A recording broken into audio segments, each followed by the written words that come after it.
महालक्ष्मी नमस्तुभ्यं नमस्तुभ्यं सुरेश्वरी हरिप्रिये नमस्तुभ्यं नमस्तुभ्यं दयानिधे। मनुष्य के जीवन में सबसे अधिक आवश्यक यदि कुछ है तो धन है। कोई विरक्त वनवासी महात्मा हो, गृहस्थ हो, धनवान हो या दरिद्र, चाहे वो कोई भी मनुष्य हो, धन की आवश्यकता तो सबको होती है। जो धनवान लोग हैं उन्हें और अधिक धन प्राप्ति की इच्छा होती है। निर्धन व्यक्ति को जीवन में अनेकों कष्ट उठाने होते हैं। तो हम क्या करें कि हमारे जीवन में कभी भी धन की कमी ना आए। हमारे शास्त्रों में धन प्राप्ति के अनेकों साधन बताए गए हैं, जिनमें सबसे अधिक महत्वपूर्ण कर्म सिद्धांत है। हम जैसा कर्म करते हैं वैसा ही फल हमें प्राप्त होता है। इसी क्रम में हम जो धार्मिक कार्य करते हैं वो भी कर्म ही हैं। बस आवश्यकता है इन धार्मिक मान्यताओं अनुष्ठानों को श्रद्धा विश्वास पूर्वक संपादित करने की। सभी ईश्वरीय शक्तियों के उपासना के लिए कुछ विशेष समय निर्धारित किए गए हैं शास्त्रों में। जैसे गणेश जी के लिए चतुर्थी, दुर्गा जी के लिए नवरात्रि, शिव जी के लिए शिवरात्रि, नारायण के लिए एकादशी, जन्माष्टमी, रामनवमी इत्यादि। इसी प्रकार महालक्ष्मी को प्रसन्न करने के लिए 16 दिवसीय महालक्ष्मी व्रत का विधान है।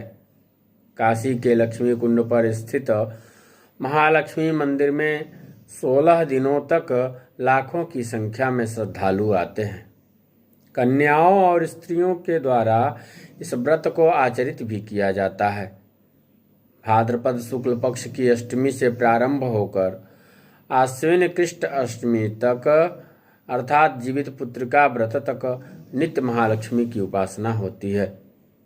इसमें माँ लक्ष्मी के लिए अर्पित किए जाने वाले पदार्थ जैसे पुष्प, फल, नैवेद्य, दक्षिणा इत्यादि यदि वृद्धि क्रम में किए जाएं तो अति शीघ्र माता लक्ष्मी की कृपा प्राप्त होती है। जैसे पहले दिन 1 पुष्प, दूसरे दिन 2 पुष्प, एक एक नित्य बढ़ाते हुए 16वें दिन 16 पुष्प। दक्षिणा, फल, मिष्ठान इत्यादि भी इसी क्रम में चढ़ाना चाहिए। जैसे पहले दिन 1 रुपये, दूसरे दिन 2 रुपये, 1-1 रुपये रोज बढ़ाते हुए 16वें दिन 16 रुपये।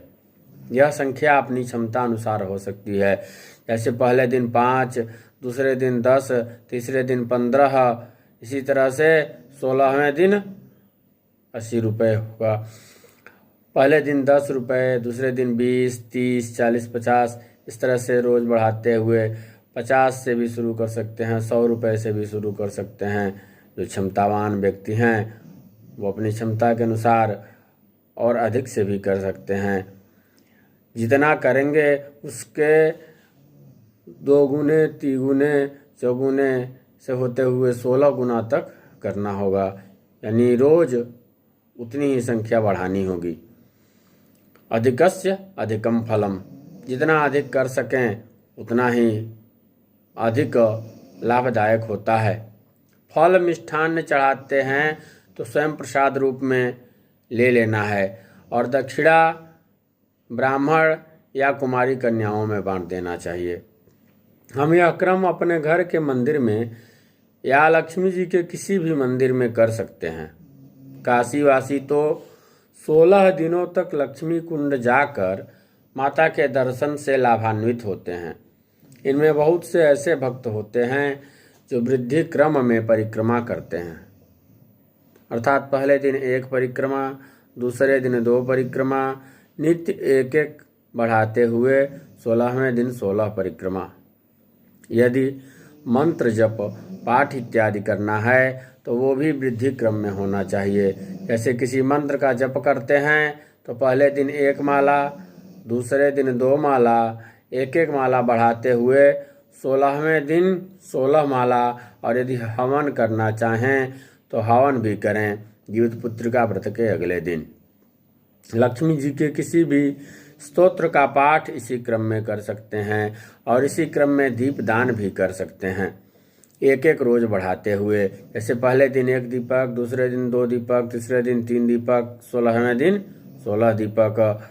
कभी कभी यह व्रत 16 के बजाय 17 दिन का भी हो सकता है और कभी किसी वर्ष 15 दिन का भी हो सकता है।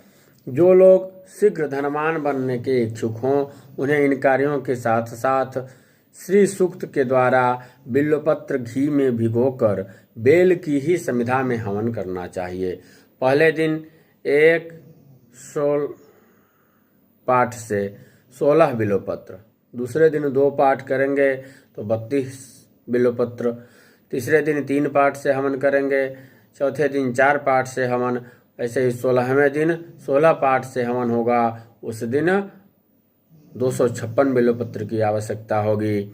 यदि 17 दिन का ये हो जाता है तो 17वें दिन फिर करेंगे और 15 दिन का होता है तो 15वें दिन हवन करके ब्राह्मण भोजन कराकर महालक्ष्मी की कृपा से इस व्रत को संपन्न करेंगे। जो लोग स्वयं से करने में असमर्थ हों वो ब्राह्मण से भी करवा सकते हैं। पुष्प चढ़ाना हो तो कमल या गुलाब के पुष्प का चयन करें। नैवेद्य में मालपुआ, लड्डू या पेड़ा कुछ भी रख सकते हैं। यदि मंदिर जा रहे हैं तो इसी क्रम में नारियल का भी प्रयोग कर सकते हैं। जैसे पहले दिन 1 नारियल, दूसरे दिन 2 नारियल, तीसरे दिन 3 नारियल। माता लक्ष्मी के साथ साथ नारायण का भी ध्यान अवश्य करना चाहिए। लक्ष्मी कुंड में भी माता लक्ष्मी के पास में ही,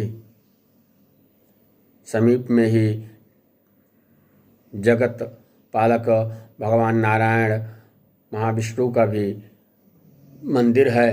दर्शनार्थी वहाँ भी दर्शन कर लक्ष्मी नारायण की संयुक्त कृपा प्राप्त करते हैं और लक्ष्मी जी की प्रतिमा मूर्ति लक्ष्मी कुंड से लेकर नारायण से लक्ष्मी का विवाह करवाकर और अपने घर लाकर नित्य महालक्ष्मी का पूजन करते हैं।